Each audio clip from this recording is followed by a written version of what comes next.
Right. October Red Boxing. Back with the lovely, and I'm going to say lovely, Ben Davidson. How are you? I'm good, thank you. Not too bad. I want to get straight into it. The press conference, certain words that you said about Leigh, which like made my ears prick up. The fact about him having no fear. Everyone's publicised this as, Dance with the Devil. It's the bogeyman. We know what he did to Warrington. Once again, coming in with that kind of like in the back of your mind. Talk to us a little bit about the mindset that you're building with Leigh. Yeah, so, it's almost being perceived as though this got put upon us. We chose this fight. We picked this fight. Personally, we don't believe that Maurizio Lara is what he's made out to be. There's talk of Mick Conlan dropping Leigh Wood, and I actually said, if you go back to the press conference for that fight, I said Mick Conlan's a better puncher than what people give him credit for.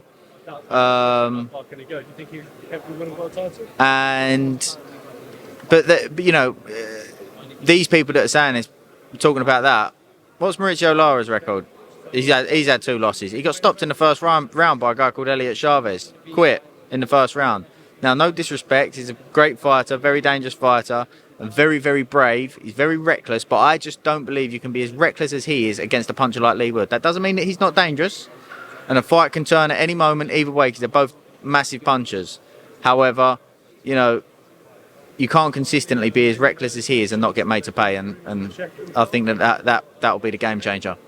We like that because he's described it as he's going to go to war, but you're going to be more tactical. You are going to box, use the power, obviously when necessary, but we're looking to draw Maurizio into Leigh's fight, not let Lara dominate with his recklessness, as you've called it.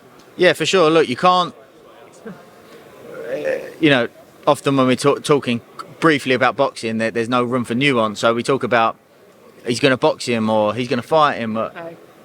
We're not going to run around the ring because you can't, because you're going to give him too much momentum. You're going to get pushed around the ring. The pace of the fight is going to shoot up, and it's going to suit Maurizio Lara. Leigh won't be running away from him, but Leigh will be ready to meet him. Leigh might take a moment to find or a round or so to find his timing, but he will be making Maurizio Lara pay for those reckless transitions. And yeah. Being in team together now, I think, is this your 4th or 3rd fight together now? It's the 4th. How is that relationship gelling? I'm one of these that is a fan of good fighter coach relationships. The gelling, it has to work. Going back into the corner, you've got to make sure he's listening to you and not doing what he thinks is right because maybe he sees it slightly different to you. How is that gelling going after 4 fights? He's the most coachable fighter that I've worked with, Leigh Wood, and I think that is a representation of why this massive turnaround's happened in his career, because he is the most coachable. When he first come, he'll openly say, some of the boys are like, he's, about the coachability and how much he listens and all the rest of it. I was actually talking to the McCormack twins earlier. I was like, when he first come, there was resistance. There was a little bit of resistance for us to say, and it's difficult, okay? He's had, maybe 28 fights when he come to me. Yep. He's now got someone turning around and going, you've been doing that wrong, mate. That's going to go one or two ways. No, I haven't. Look what I've achieved. Or, thank fuck someone's pointed out what I've been doing wrong, because now I know what I need to do and can get to where I wanted to get to. At first, there was a little bit of resistance, and then it was almost a case of where Leigh was at in his career, like, oh, fuck it. I either need to just commit to what I'm being told and give it a go or not. And I think he thought, fuck it, I'm just gonna follow the plan and listen and do my best. And it's sort of grown from there. Now there is no hesitation and no doubt of, sometimes a fighter may think, I think I need to do this, but he'll not stray away from what we're telling him what he needs to do.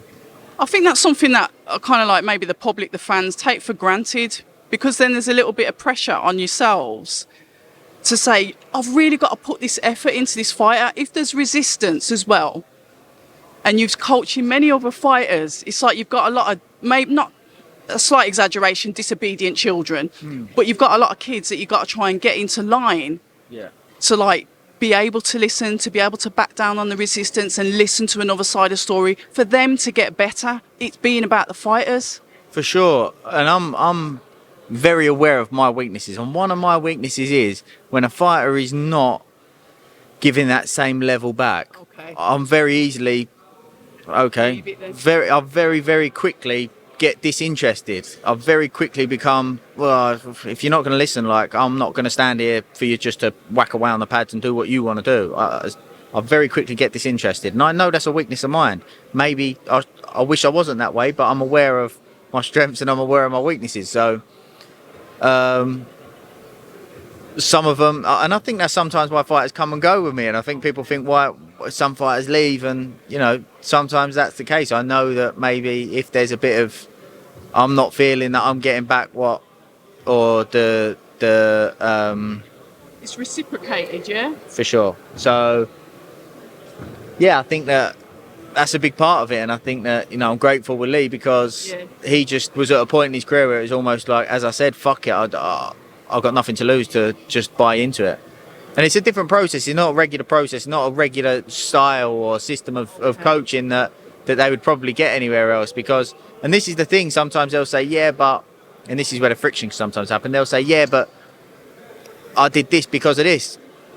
We video sparring, so we can pull it up and go, well, that's not actually what happened. That can cause a bit of, or it's going to cause, well, actually, you're right. At least now I can see that. So if I was one of the boxers, I would turn around and say, thank God I can now see that, But some people, it might put their back up to say, I'm always being told what I did wrong, but not always. We'll point out things that you're doing right as well, but yeah, anyway. No, but I'm interested in that though, because it's kind of like you have to tame the ego a little bit, because you can be convinced that you're doing certain things one way, but then like you said, if it's recorded, the sparring's recorded, you'll look back and think, well, actually, he was right all along. To be coachable, the ego's got to be left at the door. Okay. And that's the same as me. I just stood there and said, I'm very aware of a weakness of mine. Yeah. I think that, and it's a difficult thing, and it's a fine line, because to be a successful fighter, there has to be an element of ego. I'm not losing. I've got that, but there also has to be an element of, I was doing that wrong. And as much as I want to make an excuse, for example, let's just say, for an example, I was tired today.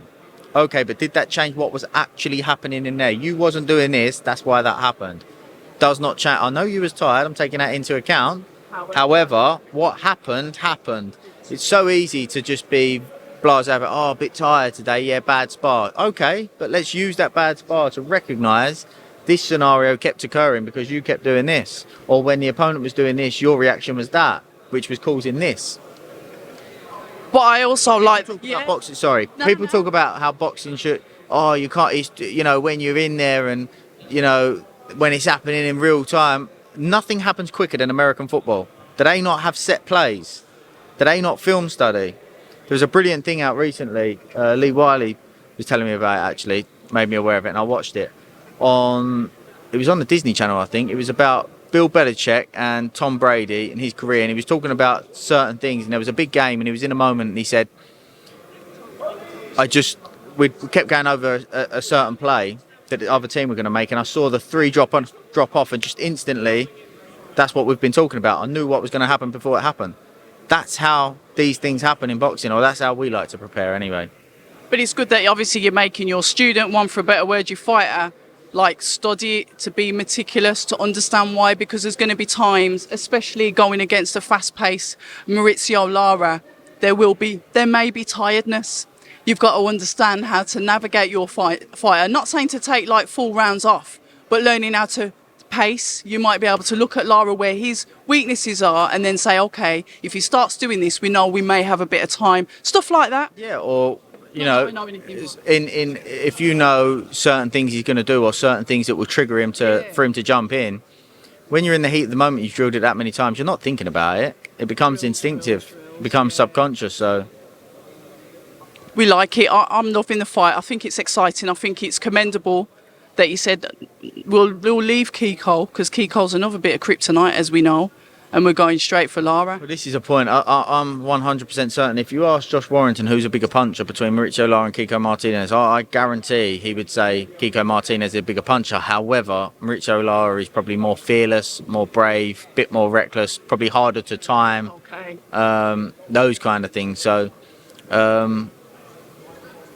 and everybody's, obviously this fight was more money, and I think Kiko's probably just as good, if not better, than Maurizio Lara. It's the WBA belt this time, isn't it? Are you going to, and I'm not asking you to overlook Saturday, of course I'm not, but is collecting all the other belts potential unification? Is that something that Leigh's got on his mind to say for, future aspirations, future goals, future ambitions, or is he just going to defend and not look to get the other belts? No, yeah, so one of the main reasons why we picked Maurizio Lara as well was because of the position that he's in at the moment. We need to capitalise on the position that he's in at the moment. The goal is to fight at the City Ground. Those two fights that make the City Ground possible is probably a Mick Conlan rematch or the Josh Warrington fight. So we wasn't going to box one of them in the arena when one of them was the opportunity for him to box at the City Ground. So before, I think that's his main goal. Come through this, whether it's a title or not, whether one of them have got a title or not, he wants to do the City Ground. It'll probably be against one of those two. Which one would you want him to fight, Dave? I don't mind, really. I don't mind either or. I do believe that Mick Conlan will go on and become a world champion, so I think that then becomes a unification opportunity and a big fight. And I'm not saying I don't think Josh Warrington will. But either or. But the focus at the minute is obviously Maurizio Lara. And we are looking forward to it. Ben, as always, a pleasure. It's nice to break boxing down, and I always love to get the coach's point of view. So thank you very much for your time, and I'll see you Saturday night. See you Saturday. Hi, and thank you for watching October Red Boxing. Like, subscribe, and tap the bell for notifications. You can also find us on Instagram at October Red Boxing and on Twitter, October Red UK. And remember, at October Red, we stay ready.